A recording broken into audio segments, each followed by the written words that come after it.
नमस्कार, बहुत बहुत स्वागत है आपका। शिक्षा प्रदान करने वाले एक बड़े संस्थान के संचालक जब गुंडागर्दी पर उतरने लगे तो आप इसको क्या कहेंगे? क्या वह वास्तव में शिक्षा देने वाले हैं या शिक्षा माफिया? नाम सुना होगा, भू माफिया, धन माफिया, शिक्षा माफिया।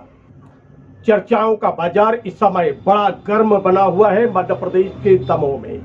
जी हाँ, सच सुना आपने। मध्य प्रदेश के दमोह में जो कुछ घटना घटी वह निश्चित रूप से एक प्रश्न चिन्ह अंकित कर रही है।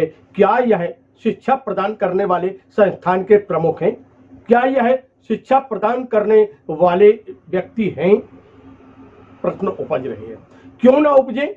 क्योंकि जो कृत्य हुआ वह कृत्य निंदनीय तो है, साथ में प्रश्न उपजाता है ऐसे उनके साथियों के ऊपर भी जो कि उनके साथ खड़े हुए हैं, चाहे वह राजनीतिक हो या वह सामाजिक हो, चाहे वह किसी भी प्रकार के व्यक्ति हो जो ऐसे लोगों के साथ खड़े हुए हैं, उनकी कार्यप्रणाली पर भी प्रश्न चिन्ह अंकित होता है।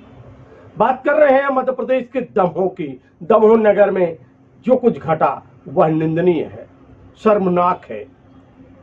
हालांकि इस बात को लेकर बहुत सारे लोग अब निंदा करने में लगे हुए हैं।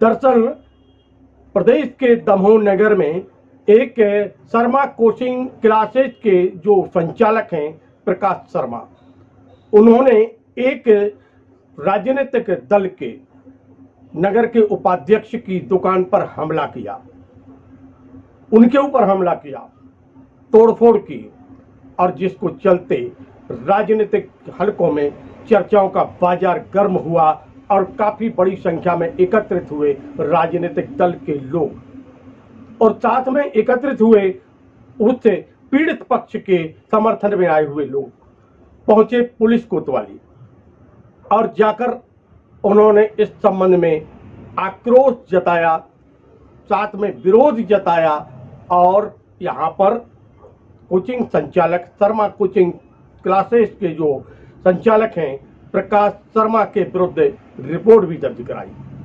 काफी देर तक हंगामा चलता रहा। आइए हम आपको लेकर चलते हैं मध्य प्रदेश के दमोह जिला मुख्यालय पर और सुनते हैं क्या कहना है भारतीय जनता पार्टी के जिले के युवा मोर्चा के अध्यक्ष का। आज हम लोग अभी घर पे थे, हमारे नगर के उपाध्यक्ष युवा मोर्चा के भाई अखिलेश ठाकुर जी का फ़ोन आया, भैया शर्मा क्लासेस वालों ने दुकान पर तोड़फोड़ कर दी है, मुझे मारा भी है। हम लोग तुरंत दुकान पर पहुँचे और उसके बाद सीधे कोतवाली में आकर हम लोगों ने रिपोर्ट दर्ज करवाई कि जिस प्रकार से आज उन्होंने गुंडागर्दी की है, इसके विरोध में भारतीय जनता युवा मोर्चा, भारतीय जनता पार्टी कतई ये बर्दाश्त नहीं करेगी कि आप किसी राजनीतिक दल के संरक्षण में पहले तो हमारे देश के प्रधानमंत्री आदरणीय नरेंद्र मोदी जी का जन्मोत्सव आप बेरोजगारी दिवस के रूप में मनाते हो, उसमें सम्मिलित होते हैं और अगर उस पर कोई टीका टिप्पणी होती है सोशल मीडिया पर, बिल्कुल आमतौर की बात है, राजनीतिक दल हैं, टीका टिप्पणी होती है, परंतु ऐसा दमोह में पहली बार देखने को मिला है कि किसी ने अगर किसी फेसबुक पर टीका टिप्पणी की है तो आप उसकी दुकान पर जाते हैं, तोड़फोड़ करते हैं, उसको मारपीट करते हैं। यह घटना बिल्कुल दमोह के लिए निंदनीय है। हम सभी इसका बहुत बहुत खंडन करते हैं और आज सभी भारतीय जनता पार्टी और युवा मोर्चा के कार्यकर्ताओं ने आकर उनके विरुद्ध में यहाँ पर रिपोर्ट दर्ज करवाई है। तो ये थे भारतीय जनता पार्टी युवा मोर्चा के जिलाध्यक्ष, जिन्होंने विस्तृत जानकारी दी। किस प्रकार उन्होंने कहा कि इस प्रकार की जो कृत्य हैं वह बर्दाश्त नहीं होंगे, उनकी निंदा की है। अब हम चर्चा करते हैं पीड़ित पक्ष से कि क्या कहना है उनका। आज मैं अपनी दुकान पे बैठा था और प्रकाश शर्मा अपने साथियों के साथ आए और अचानक ही आके एकदम से गाली गलौज करने लगे, दुकान के अंदर घुसे और उन्होंने मुझे मारा, यहाँ दर्द हो रहा है कान में, और गाली गलौज दी, माँ बहन की गंदी गंदी गालियाँ दी हैं मुझे तो, और रोज में भी हाथ लगाया उनने। दोपहर में मैंने 4-5 हज़ार रुपये गिने थे।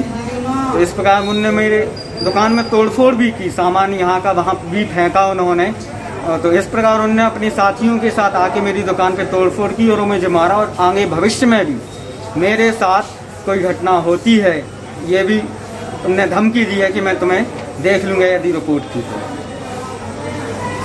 किस मामले को लेकर? ऐसा कोई मामला नहीं, ऐसी कोई विशेष बात भी नहीं थी। अचानक से वो आए और मानने लगे। कितने समय? जबकि मैं बहुत सम्मान करता हूँ हर व्यक्ति का, किसी से कभी अपशब्द नहीं बोलता, किसी को कभी कोई बिना वजह कुछ बोलता नहीं हूँ। इसके बाद भी उन्होंने आके दुकान पे तोड़फोड़ की, मारा पीटा, कहले बहुत बनते हो तुम। ये कौन सी वजह है? कितने बजे की घटना है? अभी करीब 8 बजे समथिंग की घटना है। कौन कौन था आपके साथ दुकान पे? दुकान पे मैं था, महेंद्र जी थे, हम दोनों बैठे थे। नॉर्मल हम सब लोग बैठते हैं शाम को, तो एकदम से आए और मैं विकास भैया थे, तो उन लोगों ने फिर जब वो मार रहे थे तो उन लोगों ने बीच बचाव किया मेरा। कितने लोग थे वो लोग? वो अब एकदम से तो मैं समझ ही नहीं पाया, क्योंकि मेरी दुकान का थोड़ा सा सेंटर ऐसा है कि कितने आ रहे हो समझ ही नहीं पाता। एकदम से वो हमें तो ये इनके साथ 3-4 लोग दिखे, अब पीछे कितने थे ये मैं नहीं कह सकता, लेकिन हाँ वो पता जरूर मैं करूँगा, क्योंकि मेरे आसपास के लोगों से पता करूँगा कि एक्चुअल में कितने थे ये लोग। तो सुना आपने, उन्होंने सीधे सीधे आरोप लगाए हैं शर्मा कोचिंग क्लासेस के जो संचालक हैं उनके ऊपर।